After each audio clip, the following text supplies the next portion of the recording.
Siang Bang Riki Harbat. Ya, selamat siang. Bang, ini gimana nih Bang terkait sidang perdana Harvey Muiz yang setelah selesai dia tersenyum-senyum ke awak media dan netizen langsung geram melihatnya, gimana Bang? Ya, selamat siang untuk rekan-rekan media.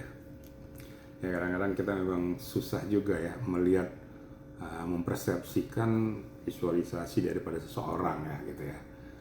Senyum salah, marah salah gitu kan.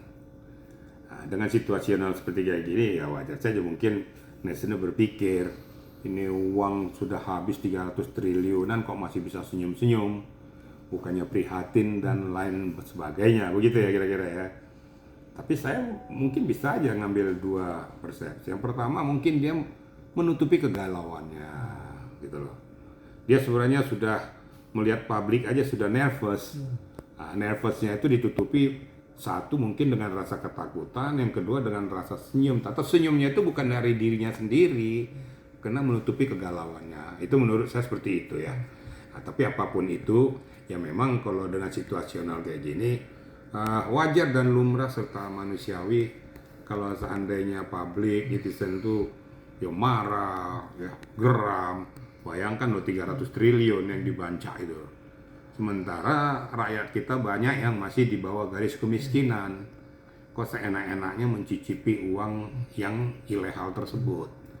Kira-kira begitu tanggapan saya ya. Bang, terkait yang tuntutannya cuma didakwa 3 tahun 3 tahun. tersebut, itu gimana Bang? Yang dituntut 3 tahun loh. Iya. Jadi begini ya. Kalau melihat fenomena yang ada, keterlibatan dan irisannya dengan peristiwa pidana tersebut, siapapun backbone-nya, tapi setidak-tidaknya yang bersangkutan turut andil. Apakah dia aktor intelektual, apakah dia itu turut serta, ya. Tapi objeknya sama, yaitu tindak pidana korupsi. Nah, menurut hemat saya, ya terlalu rendah lah, ya terlalu rendah tuh hukuman seperti itu.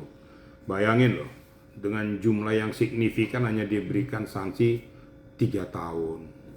Kemudian juga diberikan denda hanya beberapa saja. Nah ini menurut saya ya kurang manusiawi juga.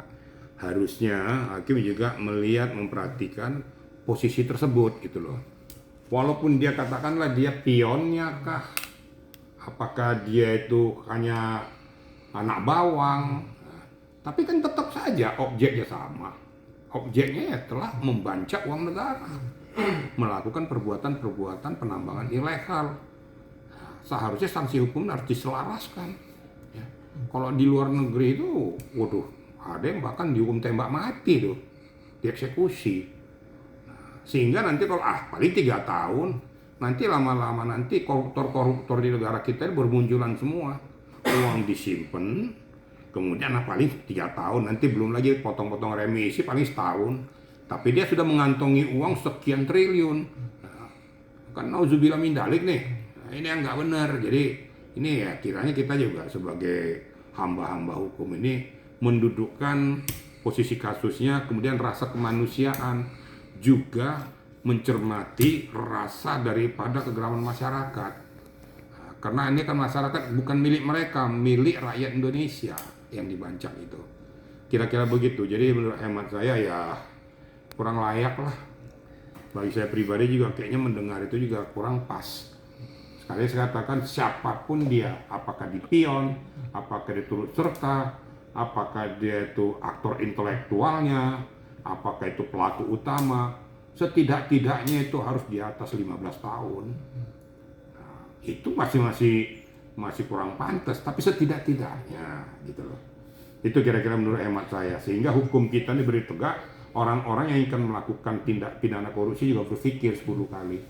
Nggak usah dikasih remisi lagi lah, biar aja dilakoni seperti itu. Kira-kira gitu ya kira-kira. Bang, berarti bisa dibilang hukum di negara kita ini tercinta Indonesia sedang tidak baik-baik saja, bisa dibilang gitu Bang? Ya makanya kembali lagi pada kita ini ya. Kita ini yang pelaku pemutus ini juga punya rasa kemanusiaan lah ya. Harus mendudukkan posisi dan proporsi penegakan hukum di dalam memutuskan tuh harus melihat berbagai aspek tadi gitu loh. Jangan sampai nanti orang mengatakan bahwa hukum di Indonesia ini gampang sekali. Yang sialnya lagi gampang dibeli lagi katanya. Nah, repot kita. Nah, berpihaklah kepada kebenaran. Berpihaklah kepada pencari keadilan. Jangan para pelaku-pelaku kejahatan ini diberikan kesempatan untuk melakukan perbuatan itu di kemudian hari lagi. Nah, ini yang perlu dicermati ya. Masalahnya, pertanggungjawaban kita ada dua. Pertanggungjawab pada masyarakat Indonesia dan pertanggungjawaban kepada Yang Maha Kuasa. Dosa nggak kita memberikan kelonggaran kepada mereka-mereka ini melakukan perbuatan pidana ini? Dan satu yang saya minta, nggak usah ragu-ragu siapapun yang ada di belakangnya ya, supaya diusut gitu loh. Sehingga betul-betul hukum itu berdiri sama tegak. Orang juga akan takut, akan berpikir 10 kali untuk melakukan perbuatan pidana tersebut. Kira-kira gitu ya. Oke, Bang, ada indikasi juga nih Bang bahwa penyebaran uang tersebut disebarkan melalui mungkin ke ajudan atau asprinya si istrinya Muiz atau saudara-saudaranya. Menurut Abang sebagai pemerhati hukum gimana tuh Bang? Baik, saya tanggapi dulu ya. Ini kan yang dikatakan indikasi. Iya. Indikasi kan belum fakta hukum.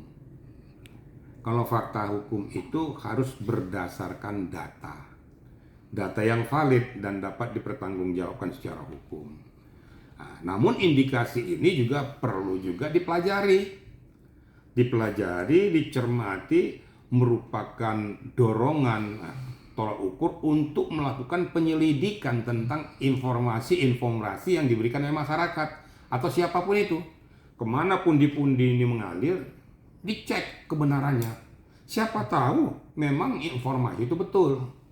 Nah, kalau seandainya informasi itu betul, ya itu berarti sudah masuk di dalam fakta hukum yang perlu untuk dipertanggungjawabkan. Dan apabila itu terjadi kepada siapapun, itu akan diberlakukan juga undang-undang TPPU. Bila penting penyitaan aset kepada orang-orang yang dialirkan dana tersebut. Nah, tentunya yang tempat penampungan dana tersebut kan harusnya bertanya dong, uang ini dari mana, berasal dari mana, kok jumlahnya kok akan mencurigakan, tidak sesuai dengan porsi dan proporsi Anda sebagai seorang karyawan atau apapun itu. Gajinya tidak sesuai dengan itu, perlu ditelusuri. Nah, kalau memang benar-benar ternyata indikasi informasi itu masuklah ke ranah hukum, itu data fakta tadi, dan harus dipertanggungjawabkan. Itu jawabannya seperti itu. Jadi indikasi saya belum bisa mengatakan bahwa itu valid, tapi perlu ditelusuri.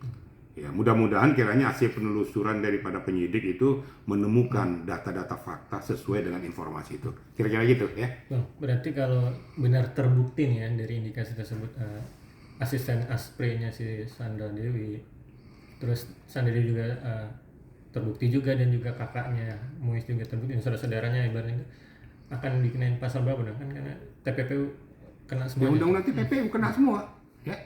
Dan juga pasti kena juga, turut serta dia. Ya, 5556 dia kena juga. Kemudian dia menyembunyikan aset yang ilegal. Dia mengerti, memahami, mengetahui aliran dana tersebut berasal daripada uang haram. Ya kena dia, semuanya diperiksa. Apakah itu Sandra Dewinya, apakah itu saudaranya, apakah itu asistennya. Omong kosong asistennya itu menerima aliran itu tidak diketahui oleh pimpinannya ataupun bosnya. Kan kira-kira gitu. Tapi itu kan tadi kan indikasi ya, saya katakan tadi ya. Indikasi informasi. Nah, ini perlu pembuktian. Jadi saya nggak mau mempetak-komplik karena itu nanti keputusan hakim mengatakan. Kalau saya hanya memberikan masukan guidance bahwa itu perlu penelusuran. Nah, mudah-mudahan penelusuran itu betul dan harus dibuktikan secara hukum. Kira-kira gitu ya. Oke, makasih ya Bang. Mantap, itu Mas.